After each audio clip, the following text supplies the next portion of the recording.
pagod na kami kasi 5 days na natatapos ng kampanya. Hindi ko maintindihan. Sorry, nadadala ako nung utangan ko kay Mother, pero sumasama yung sinasabi ko kay Kiko very often. Hindi ko maintindihan din. Umiyak ako dahil kay Mother na hindi. Sorry. Dahil nagdadaan baka ako, baka mamig na naman ako. Nakahalo-halo po, sorry.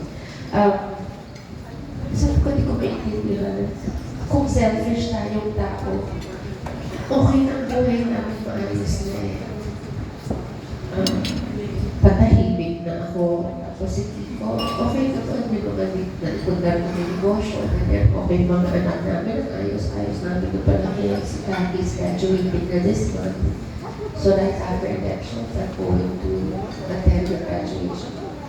Lian has finished her first year, so 3 years na lang. Pero talagang calling ni Kiko, bata pa lang siya, is really to serve.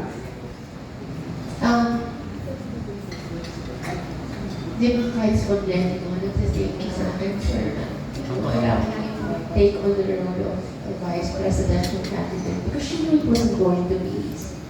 I grew up with a mayor for a father, and until just shortly before he died, when I was born, may young na siya.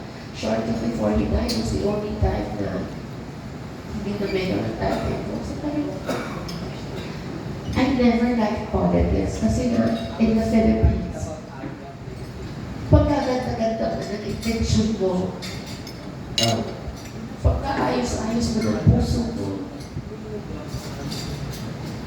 natatalo ka ng fake news, tsaka budget ng bilyon-bilyon ng ibang kandidato na wala namang kami. Lahat ng meron kami, pinanghirapan namin dalawa siya, even before I met him. Yung means lang yan, di ba? Pinagtatawa na namin. Pero syempre, miski parang pinaniniwala ko. Sabi ko, dapat nagkaroon tayo ng ano na, bakit po ba ayaw yung iboto si Kiko? Ano po yung mga doubts ninyo? Kasi lahat ng kasi mga kanina nilabas against him, may resibo kaming katapat. Meron kaming mga makapagpapasa walang katotohanan dun sa mga binibitan nila, paninira nila. Siguro bilang asawa niya at nanay ng mga anak niya.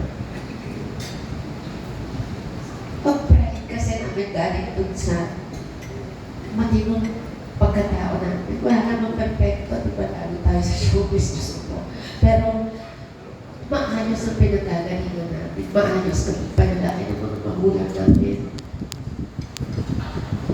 Napaka-blessed ko na nakakanak ako, pinagdasal ko, hindi naman ng asawa ko. Kaya totoo, alam ng Panginoon ko, bigyan ako ng asawa, hindi ako sasaktan, magiging mabuting ama. You know, Kiko doesn't have a lot, but everything he has, he gives to us. This is also his heart for the country, kasi di naman kami umaman sa politika. He served for over 2 decades. Wala kami inasenso. Tatrabaho pa rin kami. At 59, I still work.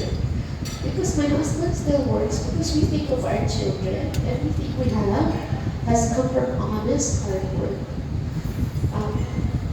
So yun ang thing. Sorry, I didn't expect na ba? Everyday, ito sinasabi ko. Siguro kasi lugami ako kasama ng marami sa inyo. So parang mas comfortable. Gusto ko lang itanong, ba't po ayaw iwan si Kiko? Meron kami sagot. Meron na siya nagawa. Sasabihin nila mo nang nagawa. He has passed 200 plus laws. Sabihin nila, anong ko ng bakit kumain sa taot ng kaldero? Meron naman magplakaw, meron naman tabo ng sali. Inabot po ni Michael yun sa kanya, hindi sa kanya. Kasi tatakpan ng gatas ng kalabaw pag hindi gato o hindi. Inabot sa kanya yung kinahimuha. Yung sabaw, pag init-init siya, unang na niya na hindi pa naman yung second doon na hindi ko na maraming hangin. Diba? If you watch the full video na makikita nyo, sinisplice kasi yung wow, dagat. Hindi na naman din tinuloy yun sa wow, dagat kasi yung mga anak ko may hika. May asthma yung mga anak namin. So talaga ang dagat, important sa amin na dinanap yung mga anak namin. But lagi din ang pinupun, you know, he has 2 degrees from the University of the Philippines. One in comparative literature and one in law. He graduated from the John F. Kennedy School of Government in Harvard with an A- average when he graduated in Harvard University. He has been a teacher in Ateneo de Manila. He is a lawyer. He's a businessman. He's the greatest father. He's the greatest husband. Malaki ang takot sa Diyos. Kasi yung konsensya natin, kaya lalo yung nag-a-apply ka ng magtrabaho for the people, nag-a-apply ka ng magtrabaho to serve the people para ikaw yung ginagawang joke o parang binabaliktad ka, nagsisinungaling about, parang basta lang may intention mo. Hindi ko alam ang intention ng ibang kandidato, pero yung kandidato ko, napaka-sincere, napaka-honest. Like I said, okay na kami, masarap ang buhay namin. Pero turo sa amin pareho yung dalawang sets ng magulang namin. When you are a little more fortunate, you always share, tsaka yung lumaki kami sa paniniwala, ako politiko tayo ko, siya politiko siya. Parang, stop complaining about what you find wrong in your country, do something. But he's trying to do something. He's done many things over more than 2 decades. So, kung doubts at meron sila, sana po, I hope they do their research. I hope madali na malaman ng katotohanan sa mga datos ng opisyal, yung mga tunay, hindi yung mga bilang o paninira ng ibang vloggers o ibang tao na madaling paniwalaan kung wala kang backup na mga patunay. I hope people see he's worked so hard to give the country he loves so much.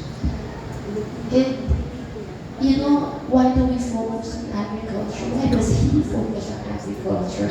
Our children respect farmers and fisher folk so much. Si Frankie, when she was about 5 years old, said, you know, farmers are like our parents. Children, sorry. Without them, we would have food. And if you think about that, pag ang mga magsasaka at mangingisda, nagbenta, ang bumili sa kanila middleman, nabili sa kanila ng kunyari piso, tapos binenta ng 50